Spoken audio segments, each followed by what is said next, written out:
ವೇದಿಕೆಯಲ್ಲಿ ಆಸೀನರಾದ ಗಣ್ಯ ವ್ಯಕ್ತಿಗಳು, ಉಲಮಾಗಳು, ಉಮರಾಗಳು ಹಾಗೂ ಈ ಮುಂದೆ ಆಸೀನರಾದ ನಮ್ಮ ನೆಚ್ಚಿನ ಅತಿಥಿಗಳು, ಮಾಧ್ಯಮದವರು, ಬದ್ರಿಯಾ ವೆಲ್ಫೇರ್ ಅಸೋಸಿಯೇಷನ್ನ ಆಡಳಿತ ಸಮಿತಿ, ಎಲ್ಲರಿಗೂ ಅಸ್ಸಲಾಮು ಅಲೈಕುಂ ವರಹಮತುಲ್ಲಾಹಿ ವಬರಕಾತು.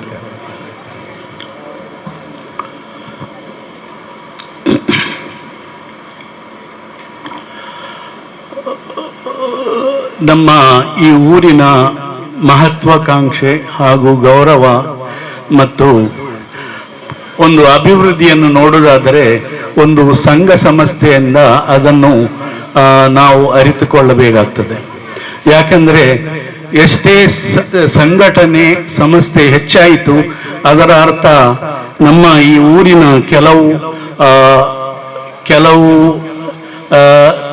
ಶಾರ್ಟ್ ಕಮಿಂಗ್ಸ್ ಅಂತ ಹೇಳ್ತಾರೆ, ಅದನ್ನು ಅವರು ಗುರುತಿಸಿಕೊಂಡು ಅದನ್ನೇ ಅವರು ಗುರಿಯಾಗಿ ಉದ್ದೇಶಿಸಿ ಅದರಿಂದಲೇ ಅವರು ಕೆಲವು ಒಳ್ಳೆಯ ಕಾರ್ಯವನ್ನು ಮಾಡುವುದರಲ್ಲಿ ಬಹಳ ಮೇಲ್ವರ್ಯದ ಕೈ ಇದೆ ಅವರ ಎಂದು ಈ ಬದ್ರಿಯಾ ವೆಲ್ಫೇರ್ ಸ್ಕಾಲರ್ಶಿಪ್ ವಿತರಣೆ ಇಂದಿನ ಈ ದಿನದಲ್ಲಿ ಕಂಡು ಬರ್ತದೆ. ಅಂದ್ರೆ ನಾವೆಲ್ಲ ಒಂದು ಅನಿವಾಸಿ ಭಾರತೀಯರು ಅಂತ ಗುರುತಿಸಲ್ಪಡುವವರು, ಅಂದ್ರೆ ಕೆಲವರಲ್ಲ, ಆದರೆ ನಾನು ಒಬ್ಬ ಅನಿವಾಸಿ ಭಾರತೀಯ. ಒಂದು 42 ವರ್ಷದ ಕೊಲ್ಲಿ ರಾಷ್ಟ್ರದಲ್ಲಿ ಕೆಲಸ ಮಾಡಿ ಹಿಂದಿರುಗಿ ಬಂದಿದ್ದೇನೆ. ಮತ್ತೆ ಈಗ ಒಂದು 3 ವರ್ಷದಿಂದ ಕೆಲವೊಂದು ಸಂಘಟನೆಗಳು ಈ ಉಚ್ಚಿಲ ಅಜ್ಜಿನಡ್ಕ, ಕೆಸಿ ರೋಡು, ಕೋಟೆಕಾರ್ ಇದರ ಪರಿಸರದಲ್ಲಿ ಒಂದು ಒಳ್ಳೆಯ ಅಂದ್ರೆ ಬಹಳ ಒಳ್ಳೆಯ ಒಂದು ಕೆಲಸವನ್ನು ಮಾಡ್ತಾ ಇದ್ದಾರೆ.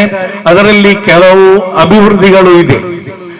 ಅಂದ್ರೆ ಈಗ ಅವರು ಒಂದು ಕಿರಾತ್ನಲ್ಲಿ ಆ ಒಂದು ಆಯತ್ನ ಒಂದು ಲೈನ್, ಅಕ್ಸರಹುಂ ಫಿಲ್ ಫಸಾದ್, ಅಂದ್ರೆ ಊರು ಒಳ್ಳೇದಾಗುವಾಗ ಸ್ವಲ್ಪ ಫಿತ್ನಾ ಅಂತ ಹೇಳಿ ಅಲ್ಲಿ ಕಂಡು ಬರ್ತದೆ. ಆದರೆ ಅದೆಲ್ಲ ಬದಿಗೆ ತಳ್ಳಿಕೊಂಡು ಈ ಸಂಘಟನೆಯವರು ಏನ್ ಮಾಡ್ತಾರೆ ಅಂದ್ರೆ, ಅದೆಲ್ಲ ಅಲ್ಲಿ ಇರ್ಲಿ, ನಾವು ನಮ್ಮ ಒಂದು ಕೆಲಸವನ್ನೇ ಮಾಡುವ ಅಂತ ಹೇಳಿ ಅವರು ಅದನ್ನು ಮುಂದೆ ಹೆಜ್ಜೆ ಇಡುತ್ತಾರೆ.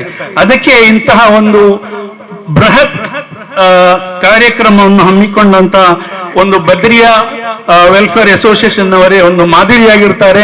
ಅದಲ್ಲದೆ ಈ ಸೋಮೇಶ್ವರ ಉಚ್ಚಿಲದಲ್ಲಿ ನಮ್ಮ ಮುಬಾರಕ್ ವೆಲ್ಫೇರ್ ಅಸೋಸಿಯೇಷನ್ ಇದೆ, ಅಫೀಫಾ ಇದೆ.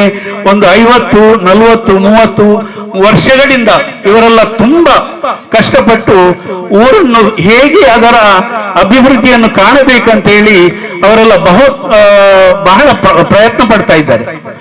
ಅದಕ್ಕೆ ಬೇಕಾಗಿ ನಾನು ಹೇಳುವುದಂದರೆ, ಯಾವುದೇ ಕಡಿಮೆ ಅಥವಾ ಶಾರ್ಟ್ ಕಮಿಂಗ್ ಅಲ್ಲಿರಲಿ, ಅದನ್ನೆಲ್ಲ ಒಂದು ಬದಿಗೆ ಇಟ್ಟುಕೊಂಡು ನಾವು ನಮ್ಮ ಧ್ಯೇಯ ಗುರಿಯನ್ನು ಸಾಧಿಸಲಿಕ್ಕೆ, ನಮ್ಮ ಊರಿನ ಅಭಿವೃದ್ಧಿಯನ್ನು ವಿದ್ಯಾಸಂಸ್ಥೆಯಲ್ಲಿ ಹಾಗೂ ಆರೋಗ್ಯ ಸಂಸ್ಥೆಯಲ್ಲಿ ಎಲ್ಲ ಅದನ್ನು ನೀವು ನೋಡಿಕೊಂಡು ಅದನ್ನು ತುಂಬಾ ಮೇಲೆತ್ತಬೇಕಂತ ಕೇಳಿಕೊಂಡು ನಾನು ನನ್ನ ಈ ಮಾತನ್ನು ವಿರಮಿಸ್ತೇನೆ. ಜೈ ಹಿಂದ್, ಜೈ ಕರ್ನಾಟಕ. ಅಸ್ಸಲಾಮು ಅಲೈಕುಂ ವರಹಮತುಲ್ಲಾಹಿ ವಬರಕಾತು.